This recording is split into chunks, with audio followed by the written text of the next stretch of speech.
화를 내면 불쾌합니다. 그러나 화를 내지 않았을 때 내가 더 괴롭습니다. 네가 이렇게 아파하는 꼴을 보니 치유가 되는구나. 안녕하세요. 정신건강의학과 전문의 최명기입니다. 오늘은 분노에 대해서 얘기해 보고자 합니다. 때때로 분노는 사적인 복수를 갖다 불러일으키기도 합니다. 그렇기 때문에 우리는 무조건 분노는 나쁘고 평화는 무조건 좋아 라고 생각하기도 합니다. 그러나 저는 이렇게 생각합니다. 분노 자체를 갖다 이 세상에서 절멸시키려고 하는 것보다는 분노가 넘쳐 흐르지 않게 장치를 만드는 게 낫다고 생각합니다. 사적인 복수를 없애기 위해서 분노 자체를 부정적으로 몰아내려고 하기보다는요, 사적인 복수가 필요하지 않을 정도로 우리 사회가 정의로워지면 된다고 생각합니다. 그래서 오늘은 분노의 기능 한번 우리 다 함께 살펴보고자 합니다. 상대방이 나의 어떤 권위를 갖다 침해합니다. 나의 자유를 깨고 들어옵니다. 그러지 않게 해야 되는 거예요. 그럴 때 우리는 굉장히 좋은 말로 잘 해결하는 거에 대해서 생각하게 되는데요. 사실은 분노하는 것처럼, 화를 내는 것처럼 억제하는 데 도움이 되는 게 없어요. 화를 내면 불쾌합니다. 그러나 화를 내지 않았을 때 내가 더 괴롭습니다. 그럴 때 우리는 나도 모르게 우리 머리에서 계산기가 돌아가기 시작해요. 그래서 화를 내서 생기게 되는 고통보다 참아서 생기는 고통이 더 커졌을 때 우리는 저절로 화가 나오는 거지요. 그래서 항상 우리는 괜히 화를 냈어 라고 생각하지만 나의 권리를 지키기 위해서 타인이 나의 권리를 빼앗는 것을 억제하기 위해서 화를 내게 되는 경우가 있지요. 그런 점에서 분노는 억제책으로 작동할 때가 있다는 것을 부정할 수는 없습니다. 그러나 분노가 억제책으로 유효함에도 불구하고 우리가 결과적으로 분노가 불리하게 되는 경우가 있습니다. 상대방이 나를 사랑해 주기를 원할 때입니다. 나를 조금 힘들게 해요. 나한테 하기 싫은 거를 하라 그래요. 내 권리를 지키고 싶어요. 억제책으로 분노를 사용하게 되면 일단 나를 지키는 건 맞아요. 그러나 그 사람은 나를 미워하게 되겠지요. 그렇기 때문에 그 사람이 나를 좋아해 주기를 바라고 그 사람이 나를 사랑해 주기를 바란다. 그러면은 분노를 사용하기에 앞서서 일단 참아봐야 되는 게 맞기도 합니다. 그럼에도 불구하고 그 사람이 나를 미워해서 나를 싫어해서 관계가 멀어지게 된다면 그 또한 우리는 마음 아프지만 받아들일 수밖에 없습니다. 이런 경우가 있습니다. 누가 나를 갖다 무시하고 괴롭혀요. 그러나 나는 내가 그냥 어쩔 수 없어. 나는 잘하는 게 없으니까 라고 무시당하는 거를 갖다 참는 동안은 나는 얼마나 내가 많이 무시당하고 있는지를 몰라요. 당연하다고 여기지요. 남들도 다 나처럼 무시당할 것 같아요. 그러나 어느 순간 꼭지가 돌아서 화가 나잖아요. 그러면은 깨닫게 되는 거예요. 신호가 오는 거예요. 나 진짜 무시당하고 있어. 나 진짜 일방적으로 당하고 있어. 그래서 때때로는 내가 처한 상황을 내가 화가 남으로 인해서 깨닫게 되는 경우가 있지요. 그래서 가끔 이런 경우가 생기는 거죠. 어떤 사람이 무언가에 대해서 정당하게 분노하다가 거기에 대해서 피해를 당하게 되잖아요. 많은 사람들이 같이 분노해주면서 세상을 바꾸기도 하지요. 그러나 반대로 어떤 사람이 뭔가에 대해서 분노했을 때 그 분노가 너무 많은 사람한테 번져가다가 보면은 돌이킬 수 없는 어떤 혼란이 일어나기도 하는 겁니다. 슬픔은 상실을 다루어요. 분노는 가해자를 향해 갑니다. 분노와 슬픔의 공통점은 뭔가 하면은요, 분명한 대상이 있다는 거예요. 그런데 슬픔은 행동으로 이어지진 않아요. 나의 상실을 어떻게든 메우고자 하는 게 슬픔인 거예요.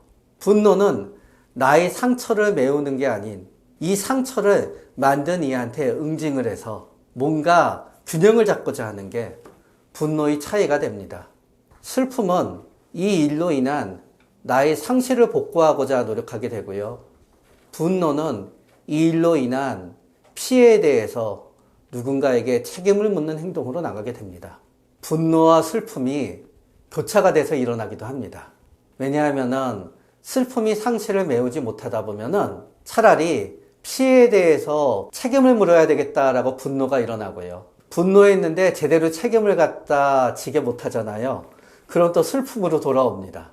그러고 나면은 괜히 분노했나 생각하게 되는 거고요. 내가 슬퍼하다가 분노로 돌게 되면은요, 그동안 가만히 있었던 내가 바보 같은 거예요. 그러나 둘 다 올바른 거지요. 우리는 보통 사람이기 때문에 분노와 슬픔을 오가게 되기도 하고요. 때때로 어떤 경우에는요, 슬픔이 너무 심해서 죽을 정도의 고통을 줄 때는요, 그 슬픔을 가리기 위해서 우리는 분노의 힘을 갖다 빌게 되기도 합니다. 그래서 슬퍼하기 때문에 분노하는 거 이해는 가고요. 그러나 때때로 그 분노가 슬픔과 연민을 전부 몰아내버리게 되잖아요. 우리는 상실을 영원히 복구하지 못하는 악순환에 빠지기도 합니다. 어떤 유명인이 있었습니다. 그 유명인이 갑질을 했어요. 그러면은 처음에 시작은 갑질을 갖다 당한 사람이 불쌍해서라는 명분으로 시작하지요. 사실은 그게 이유였어요. 그러나 어느 순간 넘어가잖아요. 그 갑질을 한 유명인을 갖다 비난해서 분노를 푸는 것 자체가 목적이 되어버려요. 사실은 갑질을 당한 피해자는요, 갑질한 사람에 대한 얘기가 나오게 될 때마다 오히려 더 마음이 나빠질 때도 있어요. 더 이상 이 얘기가 안 나왔으면 하더라도요, 이 얘기가 멈추질 않아요. 처음에는 피해자를 위해서라고 시작하게 됐지만 그게 어떤 명분만 되어버린 거지요. 그러다가 이제 갑질했다고 한 사람이 너무 큰 피해로 위축되게 됐다는 걸 알잖아요. 그럼 처음에 또 잠깐은 너무했나? 불쌍하다고 했다가 갑자기 그 다음에는 중간에서 이 일을 얘기한 사람한테 또 분노가 가요. 그러다가 보면은 처음에 누군가가 불쌍해서 갑질한 사람에 대해서 비난했잖아요. 이젠 역으로 돌아서 이 일을 알린 처음에 불쌍했던 사람을 또 비난하기 시작하는 거예요. 결국은 뭔가 이 세상에 있어서는 안 되는 일로 누군가 피해를 받았을 때 분노도 중요하지만요. 이 일로 인해서 피해를 당하고 불쌍한 처지가 된 분들의 연민과 슬픔을 잊지 않아야 된다는 거죠. 혹시 내가 피해자에 대한 연민과 슬픔은 없이 가해자에 대한 분노만이 나한테 확대 재생산될 때는요, 내 마음을 조금 돌이켜봐야 돼요.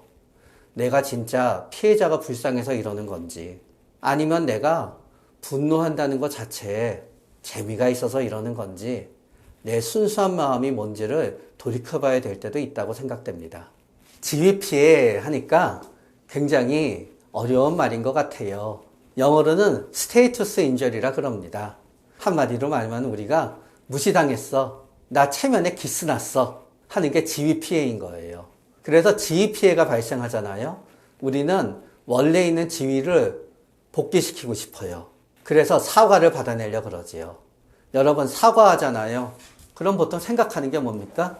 고개를 숙이지요. 고개를 숙인다는 건 뭔지 알아요? 상대방보다 고개 하나만큼 낮아지는 거예요. 상대방의 지위가 고개 숙이는 만큼 올라가는 거지요. 그래서 우리는 나의 지위가 피해당했다에 굉장히 살다가 보면 사회생활에서 예민해지게 돼요. 그래서 이런 지위 피해는요, 흔히 발생하는 영역이 의외로 가족인 경우도 있습니다. 부모는 부모라는 지위가 있어요. 자녀에게는 자녀라는 지위가 있다고 생각하거든요. 부모가 생각하는 자녀의 지위는 낮아요. 그렇기 때문에 당연하게 생각해요. 그러나 자녀는 어떻게 생각하냐 하면은요, 야단 맞을 때마다 자신의 지위가 통상 인간이 받아야 되는 것보다 더 낮아진다고 생각해요. 집에서의 지위가 자신이 학교나 사회에서 인정해주는 자신의 지위보다 낮아졌다고 생각될 때 자녀는 화가 나요. 화를 내잖아요. 그럼 부모는 체면이 깎이지요. 부모 지위가 손상됐다고 생각하는 거예요. 부모는 화내지요. 그러면 자식은 더 화내요. 그래서 사실은 부모 자식 간에 있어서는 공부를 하냐 안 하냐로 싸우는 것 같잖아요. 사실은 부모는 자식이 나한테 이래도 되나로 하는 거고요. 자식은요, 아무리 부모여도 나한테 이러면 안 되지라고 생각하는 거예요. 일단 지위 피해에 서로서로 악순환에 빠져들잖아요. 복구가 쉽지 않아요. 부모가 큰 마음 내서 용서한다. 그러면 자녀가 잘못했습니다 해야 되잖아요. 아무 말이 없어요. 속으로 생각하지요. 아니, 잘못한 것도 없는데 뭐 용서해 준대. 부모님이 서로서로의 악순환을 멈추고 싶은 거예요. 사실은 자녀보다는 부모님이 더 멈추고 싶어요. 왜냐하면요, 자식들은 크잖아요. 부모님이 나를 사랑해 주냐 아니냐가 자녀들은 매달리질 않더라고요. 오히려 내 남자친구의 인정, 내 여자친구의 인정, 친구들이 나를 무시하냐 안 하냐가 중요하지요. 자식이 나를 사랑해 주냐가 중요한 건 오히려 부모예요.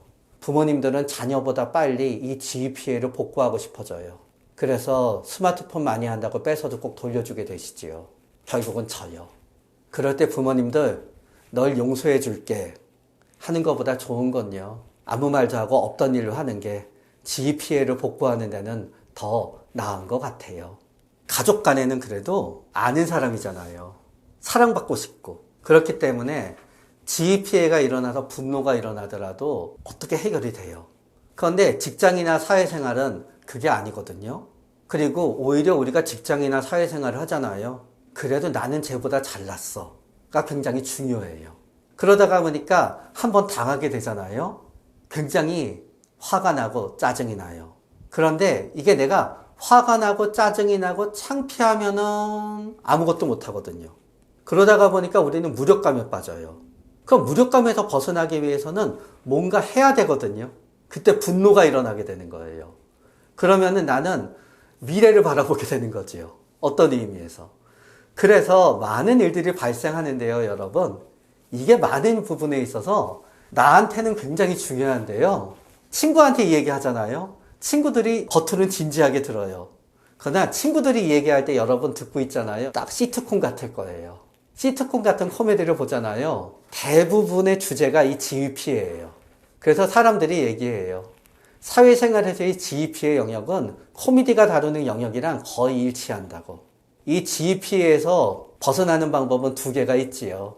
전전긍긍하면서 내 나름대로 사소한 복수를 하고 거기에서 이 정도면이라고 해서 만족을 하는 부분도 있고요. 시트콤에 나오는 주인공처럼 어쩌면 나도 내가 생각하는 것처럼 그렇게 대단한 사람이 아닌지도 몰라. 어이없어 하면서 해소하는 분들도 계시지요. 화에는 화로 맞서는 게 맞는 경우도 있습니다. 호랑이와 사자가 있습니다. 사자가 호랑이를 건드렸습니다. 호랑이랑 사자랑 한바탕 붙었습니다. 물론 호랑이가 사자가 미워서 죽이려고 할 때도 있지요. 그러나 대체적으로는요, 중간에 서로 적당한 피해를 두면 중단되게 됩니다. 사자가 알게 되거든요. 호랑이를 건드리면 꽤 아파. 화에 화로 맞섬으로 인해서 나는 앞으로 상대방이 나의 지위를 공격하지 못하게끔 했지요. 그러나 인간 세상은 그게 아닌 거예요. 만약에 계급장 떼고 서로 맞짱 뜨더라도 뒤끝 없이 다시 대면대면하게 지낼 수 있다. 그러면 화에는 화로 맞서는 게 맞습니다. 그러나 화에는 화로 맞서려고 하는데 주변의 사람들이 많은 경우에 화에는 화로 맞섰다가 더 화가 나는 경우가 굉장히 많습니다. 여러분, 형제가 있는 분들은 살면서 한 번씩 경험해 보시지요. 동생한테 화로 맞섰다가 뜬금없이 엄마가 뒤통수에 날라옵니다. 그래서 화에는 화로 맞섰는데 더 큰 화가 생기게 되지요. 그럴 땐 진짜 죄송하지만 참을 수밖에 없습니다. 맞짱 뜨고 그거를 끝날 때에는 화에서 화로 맞설 수 있지만 이게 관계의 영역이 되잖아요. 화에는 화로 맞서는 게 나한테 더 큰 비극이 되기도 하기 때문에 참아야 될 때도 있는 것 같습니다. 화에는 용서로 맞서게 되느냐? 화에 용서로 맞서는 경우에는 과연 그 용서가 순수한 용서인가를 생각해 보게 됩니다. 우리가 용서하게 되잖아요. 꼭 용서에 따라붙는 게 있습니다. 사과를 받아내고자 합니다. 사과란 건 뭐냐 하면은요, 상대방이 나의 잘못을 고백하고 자신의 잘못을 인정하는 거예요. 결국 그건 뭐가 될까요? 상대방이 스스로 자신에 대해서 자아 비판을 하는 겁니다. 그 자아 비판을 바라보면서 나는 복수심이 채워지는 거예요. 내가 보기에 너 꽤 마음 아파하는 것 같아. 네가 이렇게 아파하는 꼴을 보니 내 아픔이 치유가 되는구나 하고 용서를 하게 되는 거예요. 여러분의 용서가 사과를 전제로 한 용서를 갖다 원해서 맞서려고 하잖아요. 상대방이 사과하지 않잖아요. 나는 더 안달복달이 나요. 그러면 나중에는요, 나는 사과를 구걸하게 돼요. 그렇게 구걸한 사과는요, 보통 진정한 사과가 아니에요. 오히려 용서해 놓고 나서 더 기분이 나빠지지요. 화를 대처하는 가장 좋은 방법은 화로 맞서는 것도 아니고 용서를 맞서는 것도 아니고 그냥 피하게 되는 거지요. 결국은 우리는 무기력해지게 되면은 용서를 하든 화를 내든 복수를 내든 결단을 갖다 내고자 하는 것이요. 그렇게 끝이 났으면 하는 거예요. 우리는 나를 화나게 만든 사람이 문제라고 생각하잖아요. 근데 나를 화나게 한 사람이 갑자기 여행을 떠나서 1년 동안 안 보이게 됐어요. 1년 내내 화가 유지돼야 되지요. 해결이 안 됐으니까요. 아닙니다. 일주일 있으면은 그냥 대부분 잊어먹습니다. 그래서 때때로 여러분, 화를 해결하는 가장 좋은 방법은요, 복수도 아니고 용서도 아닌 망각입니다. 화를 망각하려면요, 놀 수 있어야 됩니다. 화가 나 있다에 가장 반대가 되는 기분은 뭘까요? 기분 좋다입니다.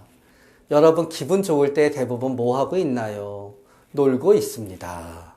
여러분들이 기분 좋을 때는 대부분 놀고 있고 편안할 때예요.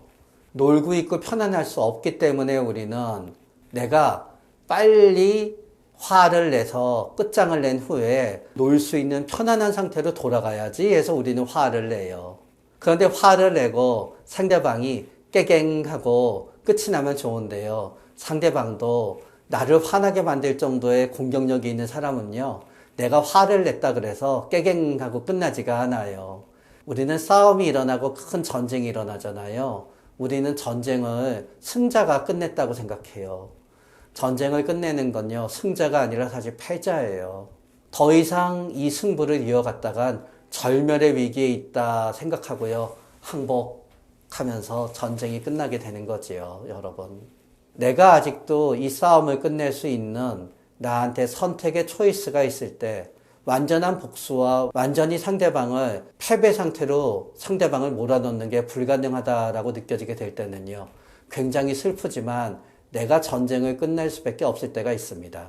그래서 전쟁을 끝내고 여러분 노는 상태가 되고 평온한 상태가 되잖아요. 그때가 되면은 또 생각하게 됩니다. 왜 그렇게 싸웠지? 때때로는 개운하지 않고 약간은 진 것 같더라도요, 싸움을 끝내는 게 맞을 때가 있습니다. 싸움이 무의미하다라는 생각이 들 때는 그동안 한 게 아까워서 싸움을 이어가기보다는요, 여러분 쪽에서 싸움을 끝내는 것도 삶을 살아가게 되는 지혜가 되는 경우도 있습니다. 복수가 불가능할 땐 여러분이 패자가 되더라도 싸움을 끝내야 될 때도 있습니다. 여러분은 보통 어떨 때 화를 내셨습니까? 일이 너무 잘 돌아가고 행복하고 나의 미래가 너무너무 밝고 좋을 때 화내본 경험이 있으십니까? 여러분들이 화를 낼 땐 대부분 일이 뜻대로 안 돌아갈 때 화를 냅니다. 내가 화를 내고 있다는 건요, 그만큼 내가 취약한 상태라는 걸 의미합니다. 취약한 상태고 무기력할 때 그 무기력함에 빠져서 절망하지 않기 위해서 우리는 화를 내서 뭔가 하고 있다는 것을 확인받고 싶어지는 거지요. 그러나 여러분이 화나 있고 화를 낼 때 꼭 잊지 말아야 되는 게 있습니다. 그 밑에 있는 취약함과 그 밑에 있는 슬픔입니다. 여러분의 삶은 화의 밑에 있는 슬픔과 취약함이 복구될 때 여러분의 삶은 온전히 돌아가는 거지요. 여러분의 화 자체가 여러분의 삶을 온전히 돌아가게 하지는 못합니다.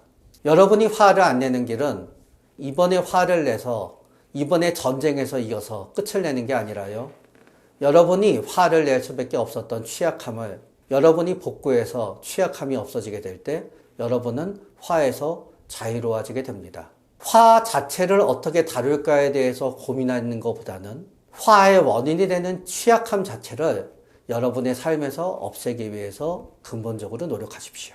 정신건강의학과 의사 최명기였습니다.